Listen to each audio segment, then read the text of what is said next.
జ్ఞానం లేనటువంటి వాళ్లకు అలా అనిపిస్తుంది అన్నమాట. ఎక్కడి మానుష జన్మం బెత్తిన ఫలమేమున్నది, నిక్కము నిన్నే నమ్మితి నీ చిత్తంబికను. మరువను ఆహారంబును మరువను సంసార సుఖము, మరువను ఇంద్రియ భోగము మాధవ నీ మాయా. ఏం మరువనంటాడు? మరువను ఆహారంబును మరువను సంసార సుఖము, మరువను ఇంద్రియ భోగము మాధవ నీ మాయా. ఏం మర్చిపోడు? ఆహారాన్ని మర్చిపోడు, ఆహారాన్ని మర్చిపోడు. తన యొక్క దైనందిన కర్మలు ఏవైతే ఉంటాయో వాటిని మర్చిపోడమ్మా. ఏమయ్యా గురువుగారు ఈ నాయన ఏం చేస్తున్నావు అంటే, ఏమో స్వామి ఈ మధ్యన గుర్తు లేక ఒక వారం రోజుల నుంచి నేను స్నానం చేయలేదని అంటారమ్మ ఎవరైనా? మర్చిపోయా అండి, స్నానం చేయడం మర్చిపోయా. నేను ఉదయం టిఫిన్ మర్చిపోయా అండి, 2 రోజుల నుంచి నేను టిఫిన్ చేయట్లేదు, 3 రోజులు అవుతుందండి అన్నం తింటలేదు, నేను మర్చిపోయానని అంటారా అమ్మ? నేను మర్చిపోయి నిద్రపోలేదని కానీ, నేను మర్చిపోయి స్నానం చేయలేదని కానీ, నేను మర్చిపోయి నీళ్లు తాగలేదని కానీ, నేను మర్చిపోయి అన్నం తినలేదని కానీ, నేను మర్చిపోయి టీ తాగలేదని కానీ ఎవరైనా అంటారా? మరువను ఆహారంబును మరువను సంసార సుఖము, మరువను సంసార సుఖము. సంసారంలో ఉండేటువంటి సుఖాలు ఏవైతే ఉంటాయో వాటిని కూడా నేను మర్చిపోలేదు. మరువను ఇంద్రియ భోగము. ఇంద్రియ భోగం అంటే విషయ సుఖాలు. ఇప్పుడు మనకి 2వ అధ్యాయంలో చెప్పేటువంటి ఎన్ని ఉన్నాయి ఇంద్రియాలు? 5. అర్థమైందమ్మా? శ్రోత్రము, త్వక్కు, చక్షు, జిహ్వ, ఘ్రాణం. ఎన్ని విషయాలు? శబ్దము, స్పర్శము, రూపము, రసము, గంధము. 5 విషయాలు కట్టి పడేస్తాయి మనల్ని. అసలు మా మనిషి ఓడిపోవడానికి కానీ పడిపోవడానికి ఇన్ని ఇంద్రియాలు అక్కర్లేదంట, ఇన్ని ఇంద్రియాలు అక్కర్లేదంట. ఒక్కొక్క ఇంద్రియంతో పడిపోతాడు మనిషి. అర్థమైందమ్మా? అసలు అంతెందుకమ్మా, కొద్దిగా రుచిగా లేకపోతే తినగలుగుతామా? ఫంక్షన్ కాడికి వెళ్ళామనుకో అమ్మా, ఫంక్షన్ కాడికి వెళ్తే నాకేం తినబుద్ధి కాలేదు, ఏం తినబుద్ధి కాలేదనని ఎన్ని అంటారో వాళ్ళని. అంత పెట్టిండే అమ్మా, అన్ని ఖర్చు పెట్టిండే, 700 అంట మీల్స్. ఏం సుఖం? ఒక్కడి తినేది లేదు, ఒక్కడిది. అవన్నీ నీకెందుకు? 5 తినేవాడు 5 తింటాడు, 5 తినేవాడు 6 తింటాడు. నీకు కావాల్సిన పచ్చడో నీకు కావాల్సిన పెరుగో ఉంటుంది కదా, అవి పప్పు ఏదో వేసుకొని రాలేదు, అది పెట్టలేదు. ఇది అంటే ఈయనకిష్టమైనవి పెట్టలేదని అర్థం అక్కడ. అర్థమైందమ్మా? ఈయనకిష్టమైనటువంటి అరిసెలు కానీ, ఈయనకిష్టమైన పూర్ణాలు కానీ, ఈయనకిష్టమైన గారెలు కానీ, ఈయనకిష్టమైన టమాటా చట్నీ కానీ, ఈయనకిష్టమైన ఊరగాయ చట్నీ కానీ ఇవి పెట్టలేదంటాడు. అర్థమైందమ్మా? మరువను ఆహారంబును మరువను సంసార సుఖము, మరువను ఇంద్రియ భోగము మాధవ నీ మాయా. ఇదే మాయ అంటే మాయ అంటే ఇంక వేరే ఆకాశంలో నుంచి ఊడిపడిద్దా అమ్మ? పడదు కదా. మరి ఏం మర్చిపోయిండు? మరచేత సుజ్ఞానంబును. ఏం మర్చిపోయిండు? సుజ్ఞానాన్ని మర్చిపోయిండు. మరచేత తత్వరహస్యము, మరచేత సుజ్ఞానంబును మరచేత తత్వరహస్యము, మరచేత గురువును దైవము మాధవ నీ మాయా. ఏం మర్చిపోయిందంట? ఫస్ట్ జ్ఞానాన్ని కోల్పోయాడు వాడు, మొదటికే మునిగిపోతాడు. జ్ఞానాన్ని కోల్పోతే ఏమవుతుంది? మొదటికే మునిగిపోతాడు. ఎన్నో సంవత్సరాలు అవసరంలా, ఎప్పుడు జ్ఞానాన్ని కోల్పోతాడో ఆ క్షణంలోనే వాడు మునిగిపోతాడు. ఎందుకు పనికిరాడు? అన్ఫిట్ అయిపోతాడు. మనిషిని నిలబట్టేటువంటిది జ్ఞానము, విచక్షణ, వివేకము. మనకు ఆధ్యాత్మిక మార్గంలో చెప్పేటువంటి చతుర్విధ సాధనలు అని చెప్తారు. విన్నారమ్మా? ఏమన్నారు? చతుర్విధ సాధనలు అని చెప్తారు. దాంట్లో మొదటి సాధన, ఎన్ని సాధనలు? చతుర్విధ అంటే 3గా 4. చతుర్విధ అంటే ఎన్ని? 4 సాధనలు. ఒకటండి నిత్యానిత్య వస్తు వివేకము. ఏం పేరు? నిత్యానిత్య వస్తు వివేకము. రెండవది ఇహమూత్రార్థ ఫలభోగ విరాగము. రెండోది ఏంటది? ఇహమూత్రార్థ ఫలభోగ విరాగము. మూడోది సమాధి షట్క సంపత్తి. నాలుగోది ముముక్షత్వము. నిత్యానిత్య వస్తు వివేకము, ఇహామూత్రార్థ ఫలభోగ విరాగము, సమాధి షట్క సంపత్తి, ముముక్షత్వం. వీటిల్లో ఏమని చెప్తున్నారు? ఫస్ట్ ఫండమెంటల్, ఫస్ట్ది జ్ఞానం. మరచేత సుజ్ఞానంబును జ్ఞానాన్ని మర్చిపోతారట. జ్ఞానాన్ని మర్చిపోవడం ఏంటి? ఈ ప్రపంచంలో మర్చిపోకుండా ఉండవలసింది అదే కదా. మరచేత తత్వరహస్యము. ఏం మర్చిపోయిండు? తత్వరహస్యం. తత్వం అంటే ఏంటి? తత్వానికి సంబంధించిన రహస్యం అంటే ఏంటి? తెలిస్తే అంటే తెలుసుకున్నోడే మర్చిపోతున్నాడట. ఎవరు మర్చిపోతున్నారు? తెలుసుకున్నోళ్ళే మర్చిపోతున్నారు. మీకు తత్వరహస్యం అనేటువంటి దానికి మహావాక్యం ఒకటి చెప్తారు. విన్నారమ్మా? మహావాక్యాలు ఎన్ని? మహావాక్యాలు 4. మహావాక్యాలని 4. అందులో ఇది 3వది. అర్థమైందమ్మా? తత్వమసి అంటారు దీన్ని. ఏమంటారు? తత్వమసి. తత్తు త్వము అసి. తత్తు త్వము అసి. వెళ్ళలేదమ్మా ఇప్పుడు? మీరు విన్నారు, నాకు తెలుసు, మీకు తెలుసు. అయినా కానీ గుర్తు చేస్తాం మళ్ళీసారి. విన్నా కానీ అమ్మ అర్థం మీకు తెలుసు అని నేను అనుకున్నా. ఓకే, మళ్ళీ ఒకసారి గుర్తు చేస్తా. ఓకే అమ్మ. తత్ అంటే అది. తత్ అంటే అది. త్వం అంటే నువ్వు. తత్ అంటే అది అంటే దేవుడు. తత్ అంటే ఏంటి? దేవుడు. బ్రహ్మము పేర్లు. బ్రహ్మము, దేవుడు, పరమాత్మ, ఏదైనా పేరుతో.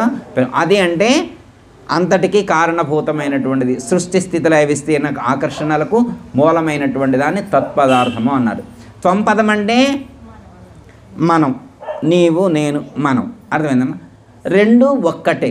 తత్వమసి అంటే 2 ఒక్కటే. అంటే అదే నీవు, నీవే అది. అంటే భగవంతుడే నీవు, నీవే భగవంతుడు. భగవంతుడే నీవు, నీవే భగవంతుడివి. బ్రహ్మమే నీవు, నీవే బ్రహ్మము. దైవమే నీవు, నీవే దైవము. మరి ఈ మాత్రం మాకు తెలుసుగా. ఈ మాత్రం మాకు తెలియదు అనుకున్నారా? మాకు తెలుసుగా. ఎప్పుడు చదువుకునేదేగా, భగవద్గీతలో మనం అనుకునేదేగా. అర్థమైందమ్మా? అంటే తెలుసుకోవటం వేరు, ఆ స్థితిలో ఉండటం వేరు. జ్ఞానం ఉండొచ్చు, స్థితి కుదరాలి కదా. అర్థమైందమ్మా? ఇప్పుడు ఏమన్నారు? భగవంతుడే నేను, నేనే భగవంతుడు అని అన్నమనుకోమ్మా.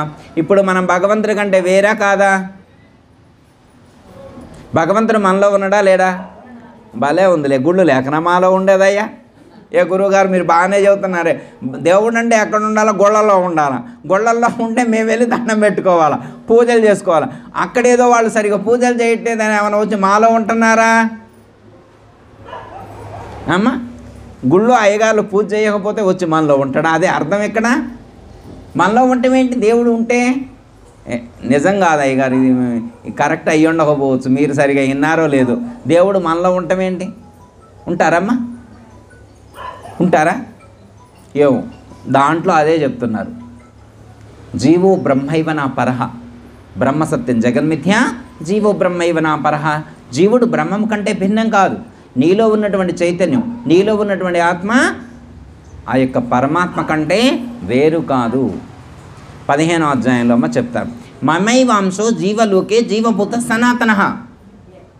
అంటే నా యొక్క అంశయే సమస్త ప్రాణులన్నింటి యందు కూడా, సమస్త ఉపాధులన్నింటి యందు కూడా ప్రకటితమై ఉన్నది అని చెప్పారు. ఇది జ్ఞానం అంటే. జ్ఞానం అంటే ఏంటి? ఇది సమస్త ప్రాణులన్నింటిలో ఆ చైతన్యమే ఉన్నది అనేటువంటి జ్ఞానం మనకి కలిగి ఉండాలి. అర్థమైందమ్మా? మరి సమస్త ప్రాణులలో అదే చైతన్యం ఉంటే మరి ఎలా జీవించాలి? చిన్న ఎగ్జాంపుల్ ఒకటి చెప్తామ్మా. ఒకళ్ళకి చుట్టాలు చనిపోయారంట. చుట్టాలు చనిపోయారు. మరి వాళ్ళకి అంటొచ్చిందిగా. మీ ఊళ్ళో కూడా వస్తుందమ్మా? అంటొచ్చిందిగా. చుట్టాలు చనిపోతే అంటొచ్చింది. ఇంటి పేరట్టుడు అంటొచ్చింది కదా. అంటొస్తే వాళ్ళు లోపల ఉన్నారు. చుట్టాలు వచ్చానుకో బయటే ఉంటున్నారు. వస్తుంటే రావద్దు రావద్దు రావద్దు రావద్దు, లోపలికి రావద్దు రావద్దు రావద్దు. నాకు అంటూ ఏమొచ్చింది? అంటూ వచ్చింది. మరి అంటొస్తే పోతారా? వీళ్ళకి తెలియక అనుకున్నారు. మొన్న కూడా ఎరగనే ఉన్నా, మరి ఇవాళ కూడా ఎరగ అంటుకుంటే ఏదైనా నిలబడాలిగా అన్నారు. ఏమంటుకుందో వాళ్ళకి తెలియదు, వీళ్ళకి తెలియదు. ఏమంటుకుందో తెలియదు, ఎందుకు అంటున్నారో తెలియదు. అది తెలీదు. ఇప్పుడు అంటే అంటు వచ్చిన వాళ్ళు పట్టుకునే వాళ్ళు పట్టుకోకూడదు, అంటు వచ్చిన వాళ్ళని పట్టుకోకూడదు, అంటు వచ్చిన వాళ్ళు పట్టుకున్నది వాళ్ళు పట్టుకోకూడదు, అంతేగమ్మా. ఇప్పుడు అంటు వచ్చిన వాళ్ళు వీళ్ళు పెద్ద రాయి ఉందన్నమాట, ఆ రాయి మీద నిల్చున్నారు ఇద్దరు, రాళ్ళు వేశారు కమ్మా, అవతల రాయి మీద వాళ్ళు నిల్చున్నారు, యువతల రాయి మీద వాళ్ళు నిల్చున్నారు, రాళ్ళన్నీ కలిసే ఉన్నాయా లేదా? మరి రాయి అంటుకోలేదా? ఇది అంటుకాదు, ఇదండి. వాళ్ళు పీల్చిన గాలే వీళ్ళు పీల్చుతున్నారు, ఎదురుగానే ఉన్నారు కమ్మా. అర్ధగంట సేపు నిల్చొని మాట్లాడినప్పుడు గాలి వదులుతారు కదా, మరి వాళ్ళు పీల్చింది వీళ్ళు, వీళ్ళు పీల్చింది వాళ్ళు, మరి అప్పుడేమంటుకోదా? గాలి కంటు లేదా? అంటే ఏంటి అర్థమైందమ్మా? తెలియక, ఏది దేనితో అంటుకుంటే అంటో తెలియక, దేన్ని ఏది పట్టుకుంటే మైలవుతుందో తెలియక, నిజం ఏది అంటుకుందంటే అమ్మా, దేహము నేను అనుకునేటువంటిదే మాలిన్యం, అంతకంటే మలినం ఇంకొకటి లేదమ్మా. ఈ ప్రపంచంలో ఉన్నటువంటి పాపాలన్నింటికంటే పెద్ద పాపం ఏదైనా ఉంటే చెప్పండి అని ఒక మహాత్ముడిని అడిగారట. ఒక మహాత్ముని ఈ ప్రపంచంలో ఉన్నటువంటి పాపాలన్నింటికంటే పెద్ద పాపం ఏదైనా ఉంటే చెప్పండి అంటే ఆయన ఏమన్నానంటే, దేహో అమితి సంకల్పం మహాపాపం మితిస్ఫుటం అన్నారట. ఏమన్నారు అమ్మగారు? దేహో అమితి సంకల్పం మహాపాపం ఇతిస్ఫుటం అన్నారు. తాను కాని దేహము తానని అనుకోవటమే మహాపాపం అని చెప్పారు. దేహభావాన్ని విడిచిపెట్టాలి. ఏ భావంతో ఉండాలి? దైవభావంతో ఉండాలి. ఇప్పుడు దైవం ఎక్కడ ఉన్నాడు? తనలోనే ఉన్నాడు.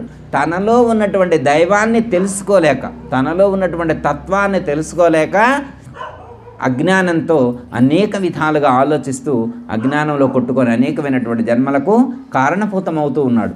అదే చెప్తున్నారన్నమాట. ఇక్కడ ఏమో చెప్తున్నారు? మరచేత సుజ్ఞానంబును మరచేత తత్వరహస్యము మరచేత గురువును దైవము మాధవనీ మాయ. ఏం మర్చిపోతున్నాడు? మరచేత గురువును దైవము.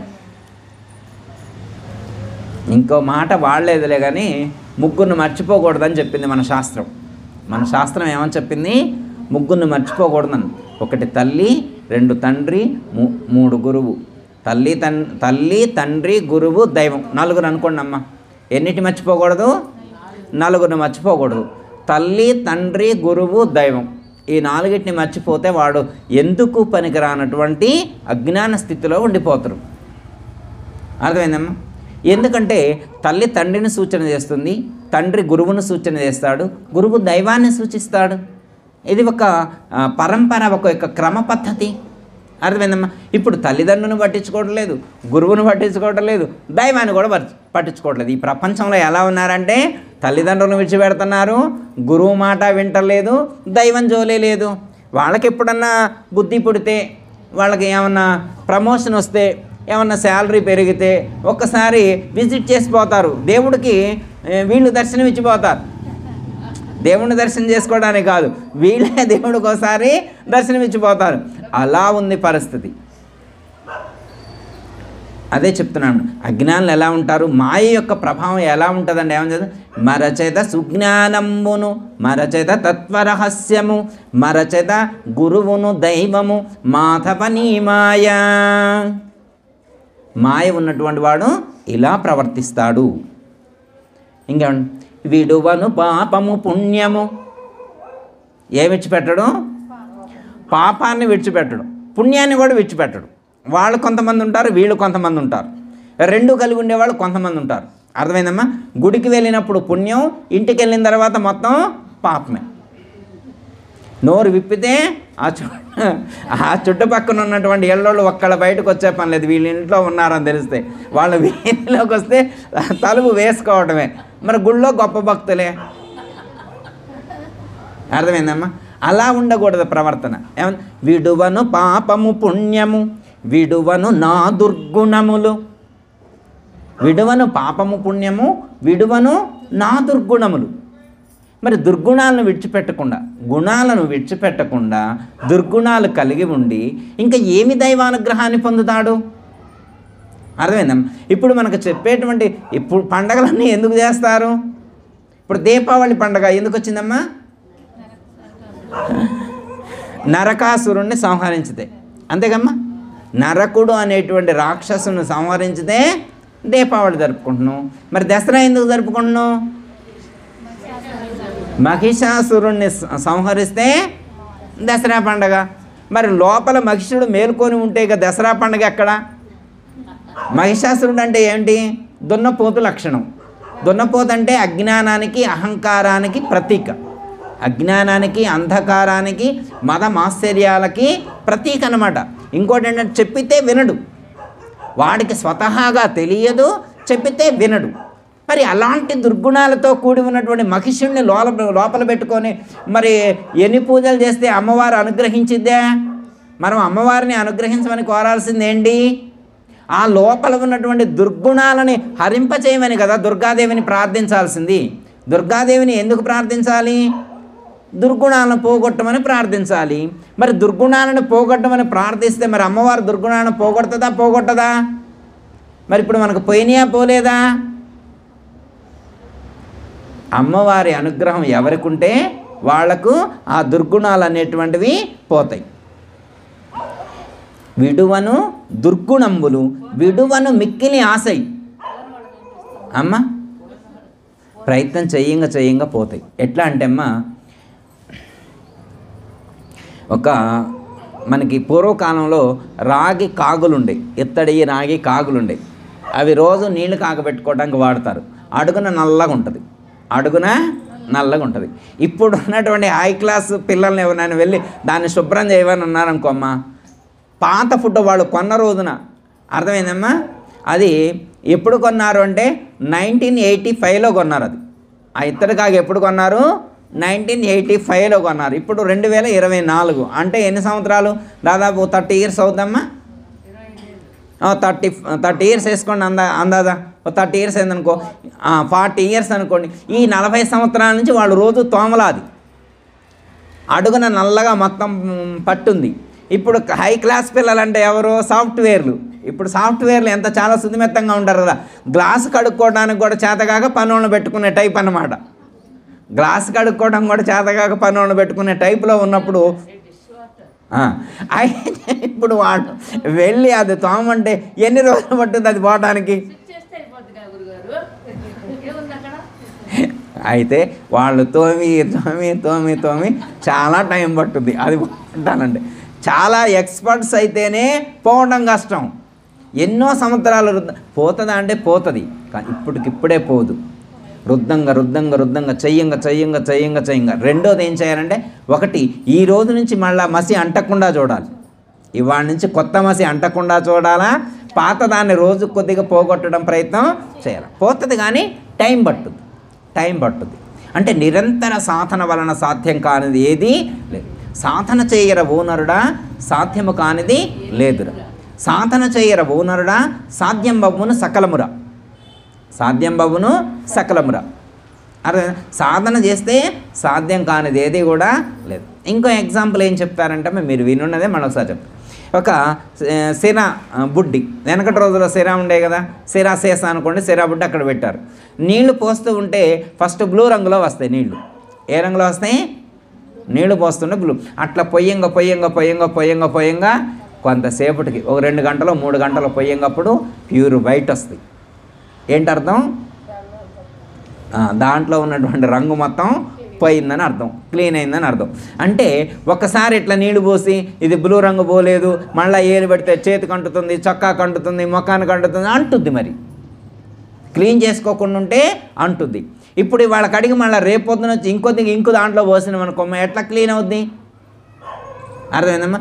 ఇవాళ నుంచి కొత్త మురికి అంటకుండా ఉండేట్లుగా చూసుకోవాలి. కొత్త మురికి అంటకూడదు, పాత దాన్ని రోజు కొద్దిగా పోయేట్లుగా చూసుకోవాలి. ఓకే. విడువను పాపము పుణ్యము, విడువను నా దుర్గుణములు, విడువను మిక్కిలి ఆశయు విష్ణుడనీ మాయ. విడువను పాపము పుణ్యము, విడువను నా దుర్గుణములు, విడువను మిక్కిలి ఆశయు విష్ణుడనీ మాయా. అర్థమైందమ్మా? ఆశను కూడా విడిచిపెట్టాలి. ఏం గురువుగారు, మరి ఆశ లేకుండా మనిషి బ్రతకగలుగుతాడా? ఈ ప్రపంచంలో ఆశాజీవి అని చెప్పారు మనిషిని ఏమని చెప్పారు? ఆశాజీవి. ఆశ వద్దని చెప్పలేదమ్మా. ఆశ లేకపోతే మనిషికి బ్రతుకు లేదు. ఇప్పుడు ఎంతటి అనారోగ్యం చేసినటువంటి వాడు హాస్పిటల్లో అడ్మిట్ అయినోడైనా కానీ రేపు నేను బ్రతకగలను అనేటువంటి నమ్మకం ఉంటేనే, ఆ ఆశ ఉంటేనే వాళ్ళు ట్రీట్మెంట్ చేసుకుంటాడు. అవునా కదమ్మా? రేపు నేను జీవించగలను అనేటువంటి నమ్మకం ఉంటేనే వాళ్ళ ట్రీట్మెంట్. హోప్లెస్ అని డాక్టర్ చెప్పిండు అనుకో, హాస్పిటల్లో ఉంచుతారా? వీళ్ళు ఉంచుతారా? వేస్ట్. ఇంకెందుకు డాక్టర్ గారే హోప్లెస్ అని చెప్పారని ట్రీట్మెంటు చేయి. అర్థం? ఆశ అనేటువంటిది ఉండాలి. కానీ ఏముండకూడదు? అత్యాశ ఉండకూడదు. ఏముండకూడదు? అత్యాశ ఉండకూడదు. దురాశ దుఃఖానికి చేటు. మనకు చాలా ఎగ్జాంపుల్స్ చిన్నప్పుడే చెప్పారు. అర్థమైందమ్మా? ఆశ ఉండొచ్చు కానీ దురాశ ఉండకూడదు. ఆశ అంటే ఏంటి అంటే మనం జీవించడానికి కావలసినటువంటి వనరులు కావాలని కోరుకోవడం తప్పు కాదు. మనం జీవించడానికి కావలసినటువంటి ఇల్లు కానీ, కుటుంబ వ్యవస్థ కానీ, ఆర్థిక వనరులు కానీ అవి కావాలని కోరుకోవడం తప్పు కాదు. మన అవసరానికి మించి కోరుకోవడం ఏదైతే ఉన్నదో దాన్ని ఆశ అన్నారు, అత్యాశ అన్నారు. మన అవసరానికి మించి కోరుకోవడం. అర్థమైందా? సపోజ్ ఉదాహరణ మనందరికి కూడా పరమాత్మ ఇప్పుడు అమ్మవారు, పోచమ్మ అమ్మవారు ఇక్కడ ప్రత్యక్షమై తలా ఒక వైట్ పేపర్ ఇచ్చి మీ జీవితం మొత్తానికి ఎంత కావాలనుకుంటున్నారో అంత ఒక అంకె వేసుకోండి అని చెప్పారనుకోమ్మ. ఇప్పుడు మనందరికీ ఒక వైట్ పేపర్ తలా ఒకటి ఇచ్చి అడిగారనుకో, మనం ఎంత వేసుకుంటాం అంకె? ఎన్ని లక్షలు, ఎన్ని కోట్లు వేసుకుంటాం? అంటే ఇక మనం ఇవాళ కోరిన తర్వాత ఇవాళ అమ్మవారు ప్రొవైడ్ చేశాక రేపు అడగకూడదు. మళ్ళీ నాకు అంత ఇచ్చినావు, ఎంత ఇచ్చినావు, మరి వాళ్ళు అంత కోరుకున్నారు, ఎంత కోరుకున్నారు, అందరికీ తలా ఒక మూల కూర్చోబెట్టారు. ఎవరు ఏం కోరుకునేది ఒకళ్ళకొక్కళ్ళకు చూపెట్టకూడదు, ఒకళ్ళకొక్కళ్ళు అడగకూడదు. అర్థమైందమ్మా? ఇప్పుడు హేమలత అటు మీరిటు వెళ్ళారు ఇంకో తల బయట పేపర్ ఇచ్చారనుకో. ఇప్పుడు ఉన్నామనుకోండి, మనమే ఉన్నామనుకోండి, మీరు ఎంత కోరుకుంటారు? ఒకళ్ళు చెప్పండి అమ్మ. ఇంకే ఓ గురువుగారు మాకు డబ్బులు తెమ్మని, ఓ బొచ్చే డబ్బులు మాకేమన్నా ఇంట్లోనే బ్యాంకులో మూలుగుతున్నాయి, వాటినే బయటికి తీయట్లేదు, వాడట్లేదు, మాకు డబ్బులు అవసరం లేదు అనేవాళ్ళు ఎంతమంది ఉంటారమ్మా? ఓ గురువుగారు మాకు ఆరోగ్యం కూడా అవసరం లేదు, ఓ ఫుల్ హెల్తీగా ఉన్నా, నేను ఆరోగ్య చిట్కాలు ఫాలో అవుతున్నా, యోగా చేస్తున్నా, మెడిటేషన్ చేస్తున్నా, ఆసనాలు వేస్తున్నా, నాకు ఆరోగ్యం కూడా అవసరం లేదు, నాకు ఆరోగ్యం బాగానే ఉంది, ఆర్థికంగా బాగానే ఉంది, నాకు అసలు నీతోటే పని లేదు, అమ్మగారు రమ్మన్నారని వచ్చా గుడికాడికి, అసలు నాకు నీతో అవసరమే లేదు, నీతో నాకేం పని, డబ్బులు బాగానే ఉండే, ఆరోగ్యంగా ఉంటుంది, చెప్పినట్టు తినేటువంటి భర్త పిల్లగాళ్ళు బాగానే ఉన్నారు, అత్తగారే రోజు వండి పెడుతుంది, కంచంలో వేడి తీసుకొచ్చి చేతికి అందిస్తుంది, ఇక నాకేం లోటు ఉందని చెప్పి ఇప్పుడు మేము నిన్ను కోరుకోవాలా? నీ గుడికి వచ్చి దండం పెట్టడం. అందుకే నాకు చాలామందికి నాకు ఇరిటేషన్ అనిపిస్తుంది ఇవన్నీ చేస్తుంటే.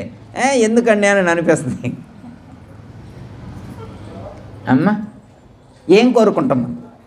అమ్మవారు ఒకవేళ పోచమ్మ అమ్మవారు వచ్చి అడిగితే మనం ఏం కోరుకుంటాం? నిజంగా అడుగుతానమ్మా. మీరు రాయండి, రాసి అమ్మవారికి చెప్పండి, మీకు అది ఇస్తారు. తర్వాత మీరు అడగకుండా ఉండగలుగుతారా? ఇది అర్థమైందమ్మా? విడువను మిక్కిలి ఆశయు, విడువను పాపము పుణ్యము, విడువను నా దుర్గుణములు, విడువను మిక్కిలి ఆశయు, విష్ణుడని మాయా. మాయ అంటే ఇదే. మాయ అంటే వేరే ఏదో కాదు తల్లి, ఇదే మాయ అంటే. అర్థమైందమ్మా? ఫస్ట్ ఈ ఎంత రాయాలంటే ఎక్కువ రాస్తే ఏమని అనుకుంటాడేమని దేవుడు. వీళ్ళ అవసరాలు ఏంటో ఆయనకు తెలుసు, వీళ్ళు ఎంత పొదుపుగా జీవిస్తున్నారో ఆయనకు తెలుసు. ఆయనే నువ్వు ఎంత పొదుపుగా జీవిస్తున్నావు ఆయనకు తెలియకుండా ఉంటుందా? ఆయనే కదా ప్రొవైడ్ చేసింది, తెలీదా? మరి నువ్వు ఎంత కోరుకోవాలి? మనం ఎంత కోరుకోవాలా? ఒక కోటి సరిపోతాయమ్మా? ఒక భార్య భర్త ఇద్దరు పిల్లలు జీవించడానికి 1 కోటి సరిపోతాయా? పోనీ ఒక 4 వేసుకుందామా? కాదు గురుగారు 10 వేసుకుందామా? 10 ఇస్తే ఒకవేళ 10 కోట్లు ఉంటే మనం సంతోషంగా ఉండాలా? ఓకే, మన దగ్గర లేవనుకోమ్మా, కనీసం 10 కోట్లు ఉన్న వాళ్ళందరూ సంతోషంగా ఉండాలి కదా, ఆనందంగా ఉండాలి కదా, హ్యాపీగా ఉండాలి కదా. ఉన్నారా? మరి 100 కోట్లున్నా ఆనందంగా లేరు వాళ్ళు.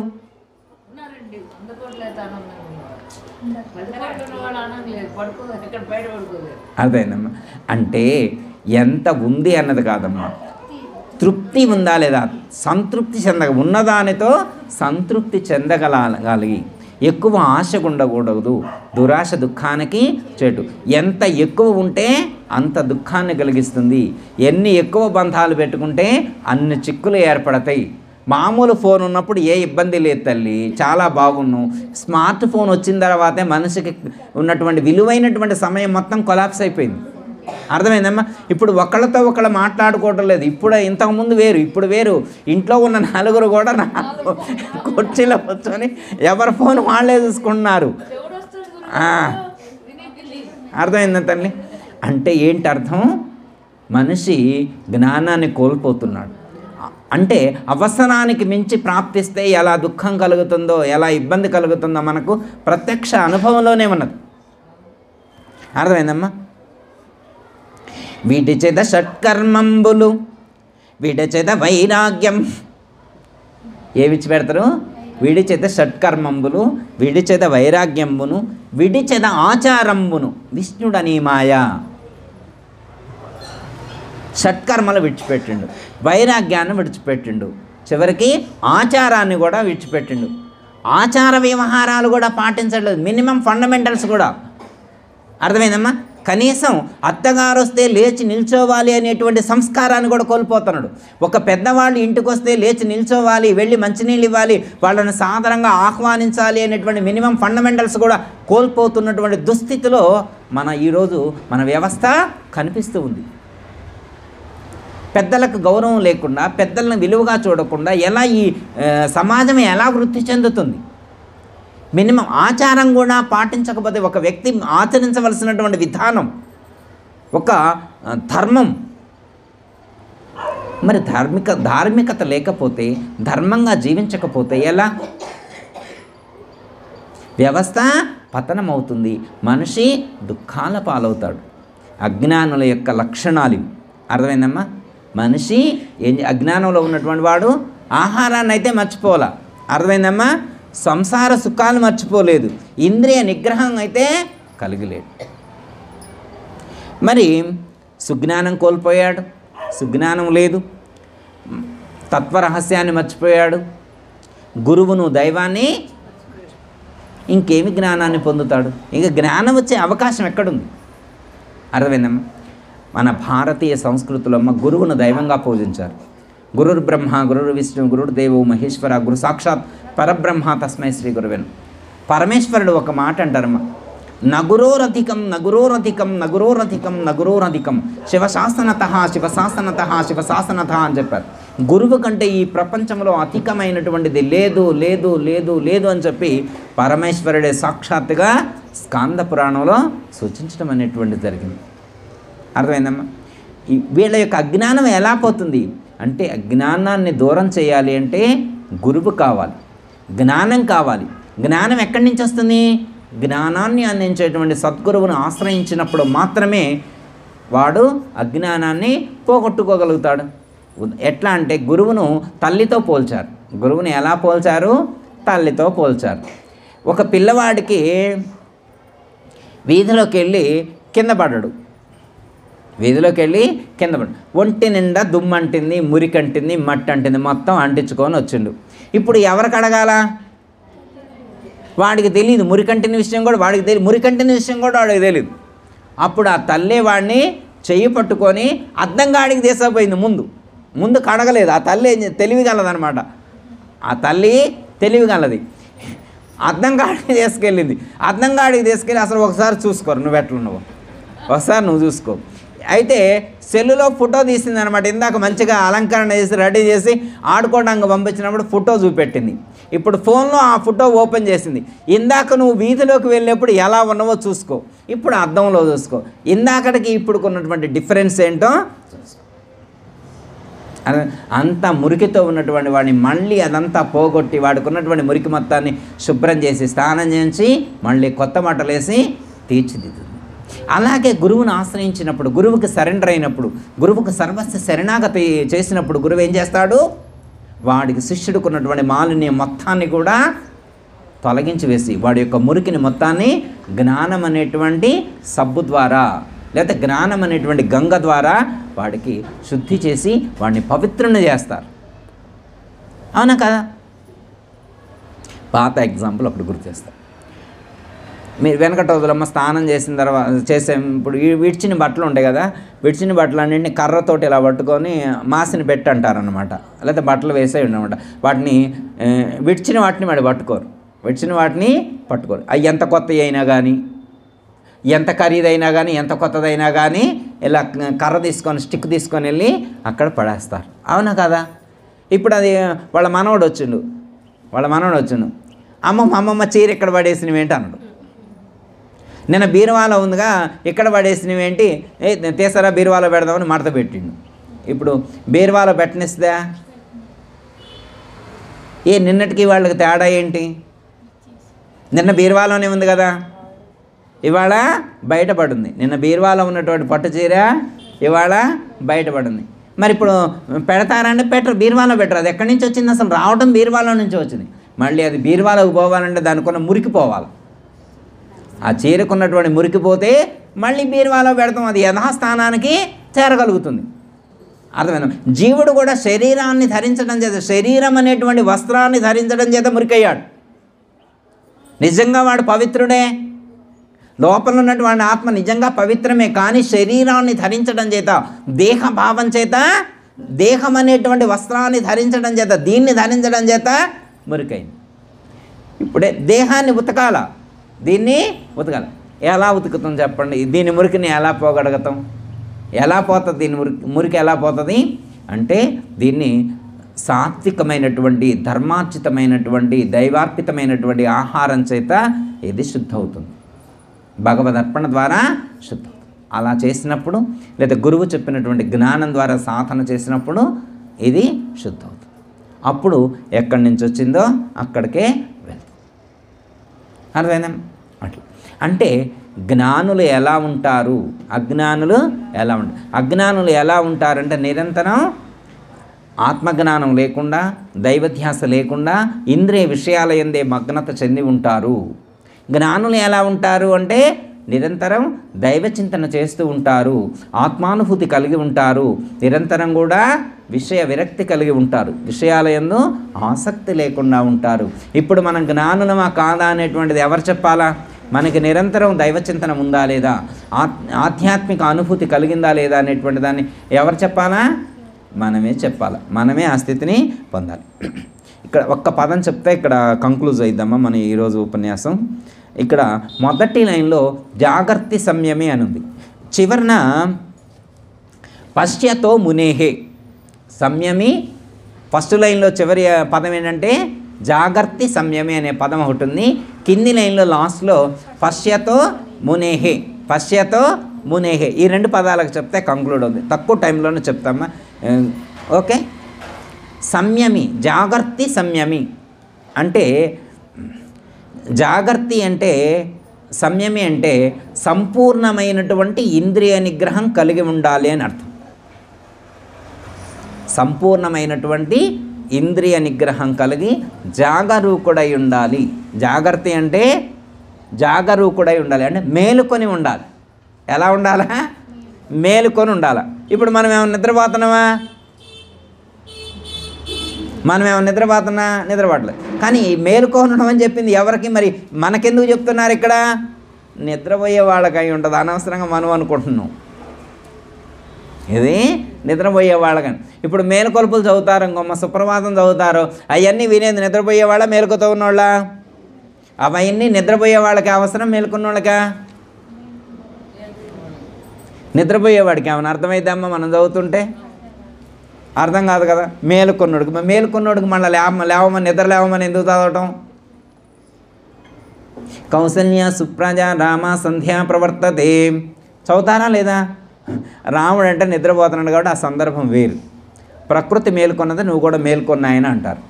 అదే ఇక్కడ ఏంటంటే అజ్ఞానం అనేటువంటి నిద్రలో ఉన్నటువంటి వాడికి, అజ్ఞానంతో ఉన్నటువంటి వాడిని జ్ఞానం అనేటువంటి మెలకువ కలిగించాలి.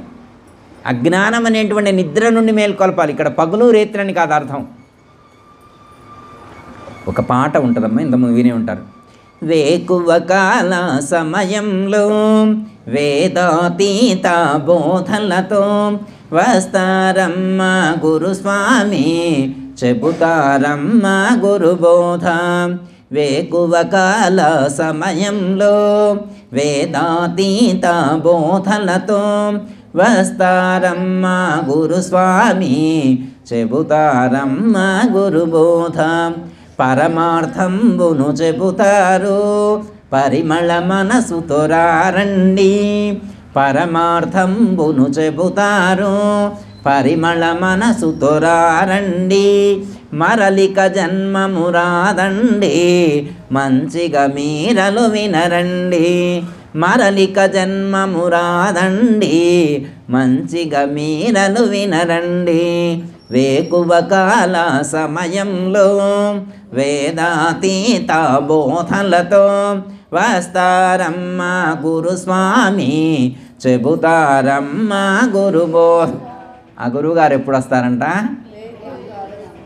మధ్యాహ్నం రారా గురువుగారు? ఇప్పుడు మనం 11ంటికి సత్సంగం.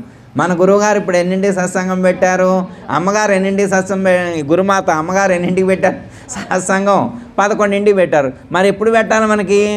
వేకువ కాలంలో పెట్టాలి. మరి మధ్యాహ్నం పెడితే ఎట్ట కుదురుద్ది? మరి ఈ పాట ఎట్ట చదువుకుంటాం అంటే అమ్మా, ఇక్కడ మన వేదాంత పరిభాషలో చెప్పినటువంటి అర్థం వేరు, బాకీ అర్థం వేరు, అందరి అర్థం. ఆధ్యాత్మికంలో చెప్పే అర్థం ఏంటంటే, ఇప్పుడు మామూలుగా వేకువ కాలం అంటే చీకటి పోయి వెలుతురు వచ్చే సమయం. వేకువ కాలం, ప్రాతకాలం అంటే ఏంటి? చీకటి పోయి వెలుగొచ్చే సమయం. దాన్నే సూర్యోదయం అంటారు. ఆధ్యాత్మికంలో ఏమంటారు? జ్ఞానోదయము అంటారు. అజ్ఞానం ఆధ్యాత్మికంగా ఏమంటారు?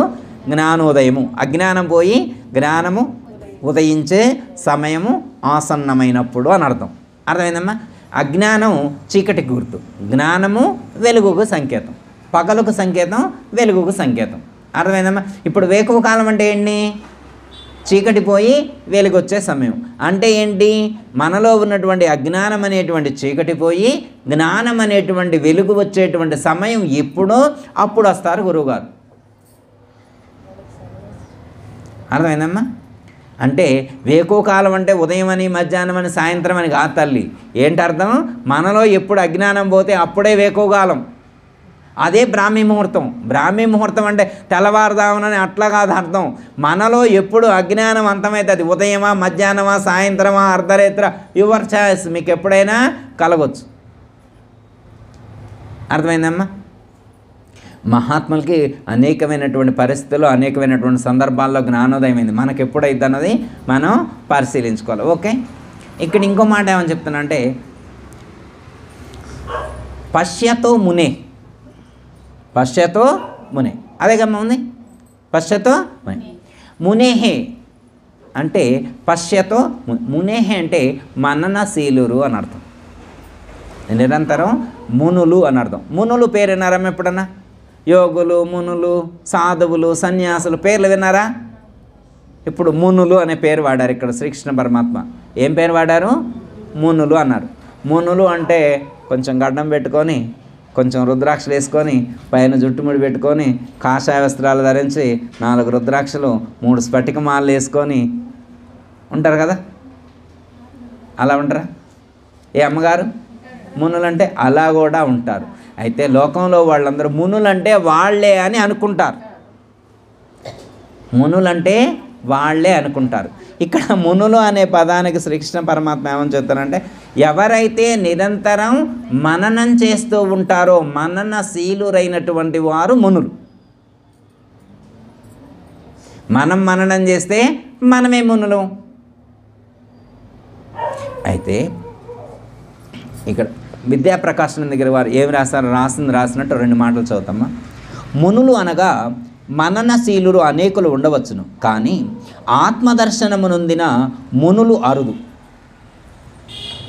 పశ్యత అని చెప్పినందువలన భగవంతుని ప్రత్యక్షముగా చూడవచ్చుననియు ఆత్మానుభూతం అనర్చుకొనమని వచ్చుననియు ఇట స్పష్టమగుచున్నది. అట్టి స్థితిని ప్రతివారును పొందవలసి ఉన్నది.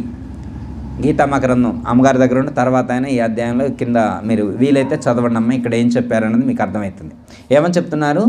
మునులు చాలామంది ఉండొచ్చు, దైవాన్ని గురించి మననం చేసేటువంటి వాళ్ళు చాలామంది ఉండవచ్చు, కానీ దైవాన్ని ప్రత్యక్షంగా దర్శించి, దైవాన్ని ప్రత్యక్షంగా దర్శించి అనుభూతమనర్చుకున్నటువంటి, పశ్యతే అంటే దర్శించినటువంటి వాళ్ళు, అనుభూతమనర్చుకున్నటువంటి మునులు. ఎలాంటి వారు ఇక్కడ? అనుభూతమనర్చుకున్నటువంటి మునులు. ఎక్కడ? దైవాన్ని. ఎలా?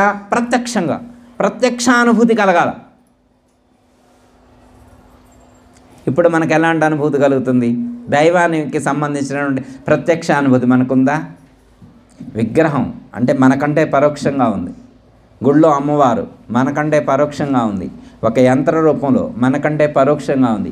ప్రత్యక్షంగా అంటే ప్రత్యక్షంగా మనం చూడాలి, మనకంటే వేరుగా కాకుండా మన లోపలనే మనం ప్రత్యక్షంగా ఆ స్వరూపాన్ని దర్శించగలగాల. పశ్యతి మునిహి, ఎవరైతే తన లోపలనే ప్రత్యక్షంగా అనుభూతి చెందుతారో వాళ్ళు మునులు. వాళ్ళు మునులు. ఎవరైతే సంపూర్ణంగా ఇంద్రియ నిగ్రహం కలిగి ఉంటారో వాళ్ళు ప్రత్యక్షంగా ఆ యొక్క స్వరూపాన్ని దర్శించి అనుభూతి చెందుతారు. వాళ్ళు మునులు. ఈ యొక్క జ్ఞానులు ఎలా ఉంటారు అంటే, ఆ యొక్క జ్ఞానులు నిరంతరం దైవచింతన చేస్తూ ఆత్మానుభూతి కలిగి ఇంద్రియ వైరాగ్యం కలిగి ఉంటారు. అజ్ఞానంలో ఉన్నటువంటి వాళ్ళు ఆత్మజ్ఞానం లేకుండా, దైవచింతన లేకుండా, దైవస్మరణ లేకుండా ఇంద్రియ విషయాల వైపు పరుగులు తీస్తూ ఉంటారు. అజ్ఞానులకు జ్ఞానులకు ఉండేటువంటి డిఫరెన్స్ అది. ఇక్కడ అజ్ఞాని యొక్క లక్షణాలు ఏమని చెప్తున్నారు? దైవ విషయమున ప్రవర్తింపకుండును. అజ్ఞానులు ఎలా ఉంటారంటే దైవ విషయాల యందు, ఆధ్యాత్మిక విషయాల్లో ప్రవర్తించరు. ఎక్కడుంటారు? విషయభోగాల యందే ప్రవర్తిస్తూ ఉంటారు, విషయభోగాల యందే ఆసక్తి కలిగి ఉంటారు. జ్ఞానులు ఎలా ఉంటారు? దైవ విషయాల యందే సదా ప్రవర్తించుతుంటారు, ఆధ్యాత్మిక విషయాలతో నిరంతరం జీవిస్తూ ఉంటారు. విషయాల యందు కించిత్తు కూడా ఆసక్తి లేకుండా ఉంటారు. విషయాసక్తి కించిత్తు కూడా, విషయ భోగాల యందు కించిత్తు కూడా ఆసక్తి లేకుండా జ్ఞానులు ఉంటారు. వాళ్లకు వీళ్ళకు ఉండేటువంటి డిఫరెన్స్ అది. కాబట్టి అంటే జ్ఞానులకు ఏది పగులో అది అజ్ఞానులకు రాత్రి. అర్థమైందమ్మా? అజ్ఞానులకు ఏది రాత్రో జ్ఞానులకు అది పగులు. జ్ఞానులకు అజ్ఞానులకు ఉండేటువంటి వేరియేషన్ వచ్చి శ్రీకృష్ణ పరమాత్మ యానిష సర్వభూతాన్ని అనేటువంటి యొక్క శ్లోకంలో మనకి స్పష్టంగా సూచించడం అనేటువంటిది జరిగింది. అంటే ఏంటి అర్థం? జ్ఞానులకు అజ్ఞానులకు డిఫరెన్స్ అనేటువంటిది రాత్రికి చీకటితో మనకు పోల్చి, రాత్రి పగులు అనేటువంటి పదాలతో శ్రీకృష్ణ పరమాత్మ పోల్చి మనకు అర్థమయ్యేట్లుగా సూచించడం అనేటువంటిది. ఎందుకంటే ఈ ప్రపంచంలో పుట్టిన ప్రతి మనిషి కూడా రాత్రి పగలు చూసి ఉంటాడు. మనకు ఈ ఎగ్జాంపుల్ ఎందుకు చెప్పారు అంటే, రాత్రి పగల గురించి తెలియనటువంటి వాళ్ళు ఎవరు ఉండరు. వంధ్యాసూని వతిగాను ఒక పదం వాడారనుకో మనకు అర్థమైందా? ధారు పురుషవత్ అని ఒక పదం వాడారనుకో ఎంతమందికి అర్థమవుద్ది? ఇది తెలిసినా తెలియకపోయినా కానీ ఇది ప్రత్యక్షంగా అనుభవంలో రాత్రి పగలు ఇది తెలియని వాళ్ళు ఉండరా? ఉంటారమ్మా. ఏం గురువు గారు నేను పుట్టిన తర్వాత ఇంతవరకు రాత్రిని చూడలేదండి, పగులంటే ఎట్లుంటుందో చూడలేదని అనరుగా అమ్మ? ఉండరు కదా. అందుకనే మనకు అర్థం కావాలనే ఉద్దేశంలో శ్రీకృష్ణ పరమాత్మ మనకు అర్థమయ్యేటువంటి రాత్రి పగలు అనేటువంటి పదాలతోటే మనకు అర్థమయ్యేట్లు బోధించడం అనేటువంటిది జరిగింది. అర్థమైందమ్మా? అంటే దీంట్లో శ్రీకృష్ణ పరమాత్మ మనకు విద్యాప్రకాశం వారు ఇంకో ఎగ్జాంపుల్ కూడా ఉదహరిస్తారనమాట. రాత్రిపూట సంచరించే జీవులు కొన్ని ఉంటాయి. మీకు ఏమైనా తెలుసా అమ్మా? రాత్రిపూట సంచరించే జీవులకి ఒక 2 ఎగ్జాంపుల్స్ చెప్పండి. నేను ఒకటి చెప్పనా? పిల్లి. రాత్రిపూట సంచరించే జీవుల్లో పిల్లి, 2 గబ్బిలం, 3 గుట్లగోబ, 4 రాక్షసులు, 5 క్రూర మృగాలు. విద్యాప్రకాశం దగ్గర గారు చెప్పింది ఈ 5 చెప్పారు. 1 పిల్లి, 2 గబ్బిలం, 3 గుట్లగోబ, 4 రాక్షసులు, 5 క్రూర జంతువులు. ఇవి పగులు తిరగు. గుట్లగోబ పగులు ప్రయాణం చేయదు. మనం పగులు తిరుగుతాం. మనం పగలు తిరిగి రాత్రి పడుకుంటాం, అవి రాత్రి తిరిగి పగులు పడుకుంటాయి. ఒక్క మాట చెప్పి కంక్లూషన్ అమ్మా, లేట్ అవుతుందని అని అనుకోవద్దు. ఎందుకంటే అమ్మా క్లారిటీ కోసం మీరు వినున్నారో లేదో నాకు తెలియదు కానీ మళ్ళీ ఒకసారి గుర్తు చేసుకోండి అమ్మా. కొన్ని చోట్ల మనకు కనిపిస్తారు. గబ్బిలం ఇంట్లోకి వచ్చిందనుకో శుద్ధి చేయాలి, ఇల్లు ఖాళీ చేయాలి. గుట్లగోబ ఇంట్లోకి వచ్చిందనుకో ఇల్లు ఖాళీ చేయాలి, ఇల్లు ఖాళీ చేయాలి, శుద్ధి చేయాలి. విన్నారా? గుడ్లగోబ వస్తే ఎందుకు ఇల్లు ఖాళీ చేయాలి? గుడ్లగోబకు నీకేం సంబంధం? మన ఇంట్లోకి ఎన్ని పక్షులు రావట్లేదు, ఎన్ని పోవట్లేదు, మనుషులే తిరుగుతున్నారు. ఇక మనుషుల్లో ఉండే క్రూర లక్షణాల కంటే వాటిలో ఏమైనా ఎక్కువ ఉన్నాయా? అర్థమైందమ్మా? గుడ్లగూబని లక్ష్మీదేవి వాహనంగా చెబుతారు, విన్నారా? అమ్మాయి మరి లక్ష్మీదేవి వాహనం వస్తే తప్పేంటి? లక్ష్మీదేవి వాహనం వస్తే నీకేంటి తప్పు? లక్ష్మీదేవి రావాలి కానీ వాహనం అమ్మవారు మీరు వస్తే మీ వెహికల్ బయట పార్కింగ్లో పెట్టరా అన్నారు అనుకోమ్మ, గుడ్లగూబను బయట చెట్టు మీద పార్కింగ్ చేసి అమ్మవారు ఒక్క లోపల రావాలా? ఏంటి అర్థం? తల్లి ఏమీ లేదమ్మా. గుడ్లగూబ అంటే గుడ్లగూబ ప్రాణిని గురించి చెప్పింది కాదు. గుడ్లగూబలా నువ్వు ప్రవర్తించొద్దు.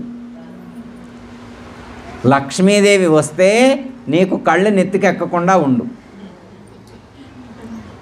గుడ్లు పైకి చూడొద్దు, అహంకారం రాకూడదు, మదమాశ్చర్యాలు నీలో పెరగకూడదు, ఎంత ధనం వచ్చినా కానీ ఒదిగి ఉండటం నేర్చుకో. అర్థమైందమ్మా? అది ఆ లక్షణం, అంతే తప్ప వేరే చెడు జరుగుతుందనేవి కాదమ్మా. తెలియక మనకి శాస్త్రాలు చెప్పేటువంటి వాళ్ళు దానికి సంబంధించినటువంటి శాస్త్రాలు చాలా చెప్తారమ్మా. అవి జ్ఞానులకు వర్తించవు, అవి జ్ఞానం లేనటువంటి వాళ్ళు ఫాలో అవుతారు తప్ప జ్ఞానులకేమీ వర్తించవమ్మ. జ్ఞాని ఎప్పుడు కూడా పవిత్రంగా ఉంటాడు. జ్ఞానిని మలినపరిచేటువంటి వస్తువు ఈ ప్రపంచంలో మరొకటి లేదు. నాకి జ్ఞానేన సదృశం పవిత్రమిహ విద్యతే, నాకి జ్ఞానేన సదృశం పవిత్రమిహ విద్యతే. జ్ఞానము కంటే పవిత్రమైనటువంటిది కానీ శ్రేష్టమైనటువంటిది కానీ ఈ ప్రపంచంలో మరొకటి లేదు. మరి అంత జ్ఞానాన్ని భగవద్గీతలో శ్రీకృష్ణ పరమాత్మ ఇచ్చారు. అంత జ్ఞానంతో మనం ఉన్నప్పుడు మనం ఎప్పుడు కూడా పవిత్రంగానే ఉంటామమ్మా. మనం దేనికి భయపడాల్సిన అవసరం లేదు, దేనికి బాధపడాల్సిన అవసరం కూడా లేదు. పరమాత్మ చెప్పిన ధర్మంగా పద్ధతిగా జీవించే ప్రయత్నం మనం చేయాలి.